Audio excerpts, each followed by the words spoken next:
William, Duke of Normandy, died in the mud of Senlac Hill on October 14, 1066, and England never became Norman. The cavalry charge that should have shattered the Anglo-Saxon line instead carried the Duke into broken ground, where English axes ended both his life and his invasion in a single afternoon. For nearly 1,000 years, the opposite outcome has been treated as the hinge of English history, the moment a foreign aristocracy, a foreign tongue, and a foreign idea of kingship were stamped onto the island. In this alternate timeline exploration, we examine what could have happened and why the real history unfolded differently. To understand the stakes, return to the start of that crowded year. Edward the Confessor died childless on January 5, 1066, leaving a throne with too many claimants and no clear heir.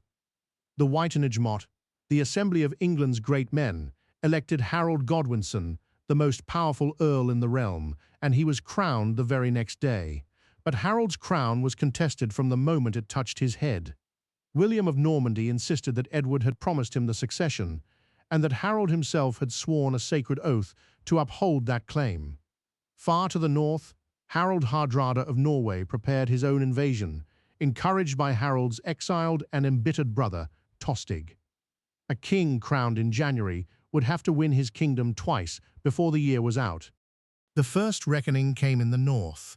Hardrada's fleet struck near York, and Harold answered with one of the most astonishing marches in medieval warfare, driving his army the length of England to fall upon the Norwegians at Stamford Bridge on September 25th. The battle was total. Both Hardrada and Tostig were killed, and the Viking threat that had haunted England for 3 centuries was broken on a single field. Yet even in victory, Harold had no rest, for 3 days later, on September 28th, William's fleet landed at Pevensey on the southern coast, while the English king and his exhausted housecarls stood far away, bleeding and triumphant in the north. Harold's force marched south again, and on October 14th he gave battle near Hastings. The English fought as they always had on foot, packed shoulder to shoulder behind a shield wall along the crest of Senlac Hill. Below them, William arrayed a combined force of infantry, archers and mounted knights, a flexible army built for maneuver against a line built to endure. Through the long hours the wall held.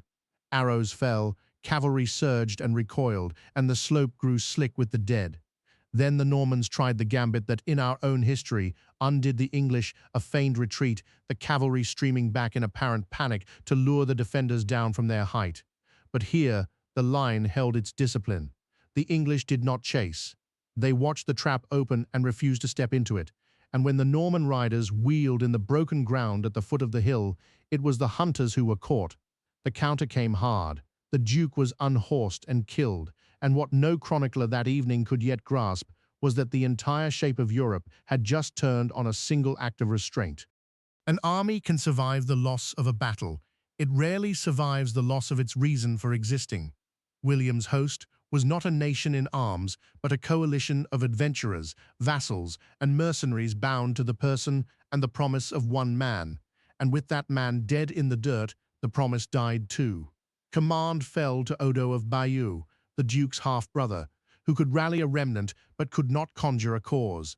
There would be no second landing, no march on London, no Christmas coronation in a half-built abbey. The survivors fell back toward their ships and recrossed the Channel through autumn seas, carrying with them a thing more dangerous than any English army, the news. Pope Alexander II had blessed the expedition and sent a banner to sanctify it, and that blessing now curdled into embarrassment, for heaven had plainly not favored the venture. The men who had sailed west as conquerors returned as refugees, and the duchy that had wagered its strength on one throw of the dice now had to reckon with the empty place where its lord had been. Normandy's power had always been a personal achievement, the work of a ruthless and brilliant duke, holding fractious barons in check by force of will. Remove the will, and the structure sagged. William's heir was a child, and a child cannot overawe armed and ambitious men. The great lords who had followed the Duke across the sea now eyed one another, and the borders, and the gaps in a weakened ducal house, and Normandy began to fracture into rival lordships, pursuing private quarrels. Across that fracturing duchy fell the long shadow of Philip the First of France, of France, the young Capetian king who had watched the Norman adventure with quiet calculation. A strong Normandy was a threat to the French crown. A leaderless one was an opportunity. Philip pressed on the duchy's frontiers, courting some barons and crushing others, drawing the proud independent Normandy back toward the orbit of its nominal overlord. And from across the water, England watched the unraveling of the power that had so nearly undone it, watched, and did not need to intervene. In England, survival meant continuity.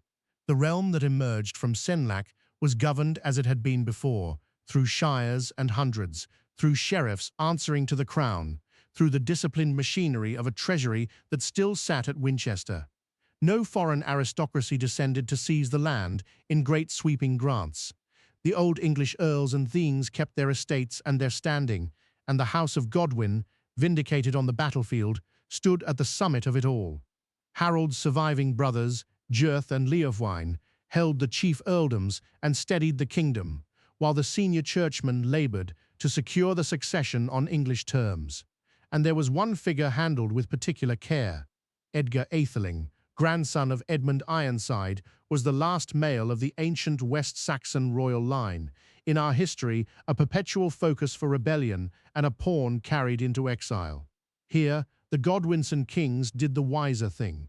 Rather than drive him out, they bound him close, an heir of the old blood woven into the new dynasty as a kind of living insurance against the very legitimacy disputes that had nearly destroyed the realm. The deepest change of all was the one that never came. In our timeline, the Norman conquest drove a wedge through the English language, installing French as the speech of court, law, and lordship for generations, and leaving English to be remade from below under that heavy foreign weight. None of that happened here. Old English was already a mature instrument, a language of charters and law codes, of poetry and the great chronicles, fully capable of governing a kingdom. That language now continued unbroken.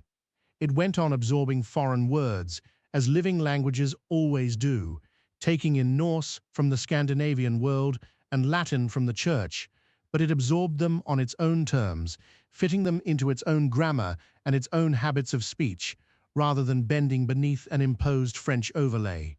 The English that would be spoken in later centuries would be recognizably the air of Alfred and the chroniclers, a continuous tongue rather than a fractured and reassembled one, a quieter divergence than any battle, and perhaps a more profound one. Yet survival did not mean safety, and it is here we must resist the comfortable story of an England left untroubled. The Norman victory in our history did one thing decisively: it turned England away from the North Sea and toward the continent. Without that turning, England remained what it had long been, a kingdom of the Scandinavian world, and the rivals of that world did not vanish simply because Hardrada had fallen at Stamford Bridge. Denmark's kings had old claims and long memories. Sweyn II of Denmark nursed his own ambitions on England, ambitions that a Norman conquest would have foreclosed, but that a Godwinson England left fully alive.